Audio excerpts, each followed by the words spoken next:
ശബരിമലയിൽ തിരക്ക് തുടരുമ്പോഴും ഭക്തർക്ക് സുഖദർശനം. മണിക്കൂറുകൾ കാത്തു നിൽക്കാതെ ശ്രീകോവിലെത്താം.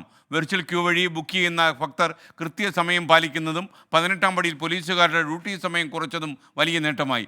ഇന്ന് 60,000-ഓളം തീർത്ഥാടകരാണ് സന്നിധാനത്ത് എത്തിയത്.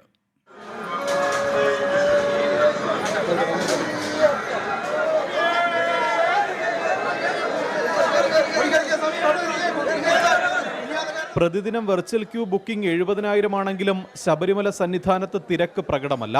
വെർച്വൽ ക്യൂ വഴി എത്തുന്ന ഭൂരിഭാഗം പേരും കൃത്യസമയം പാലിക്കുന്നു. 18-ാം പടിയിൽ പോലീസുകാരുടെ ഡ്യൂട്ടി സമയം 20 നിന്ന് 15 മിനിറ്റായി കുറച്ചതും തിരക്ക് നിയന്ത്രിക്കാൻ സഹായകമായി. വെർച്വൽ ക്യൂ വഴി ബുക്ക് ചെയ്യുന്ന തീർത്ഥാടകരിൽ വലിയൊരു ശതമാനം ആ ദിവസങ്ങളിൽ എത്താറില്ല. ഇത് സ്പോട്ട് ബുക്കിംഗ് എണ്ണത്തിലേക്കാണ് മാറ്റുന്നത്. ബുക്ക് ചെയ്യാതെ ദർശനത്തിനെത്തുന്ന മുഴുവൻ തീർത്ഥാടകർക്കും ദർശനത്തിന് സൗകര്യമൊരുക്കുന്നുണ്ട്. അയ്യപ്പ ഭക്തരെ സഹായിക്കാനും സുരക്ഷയൊരുക്കാനുമായി സന്നിധാനത്ത് സ്പെഷ്യൽ ഓഫീസറുടെ നേതൃത്വത്തിൽ വൻ പോലീസ് സംഘമുണ്ട്.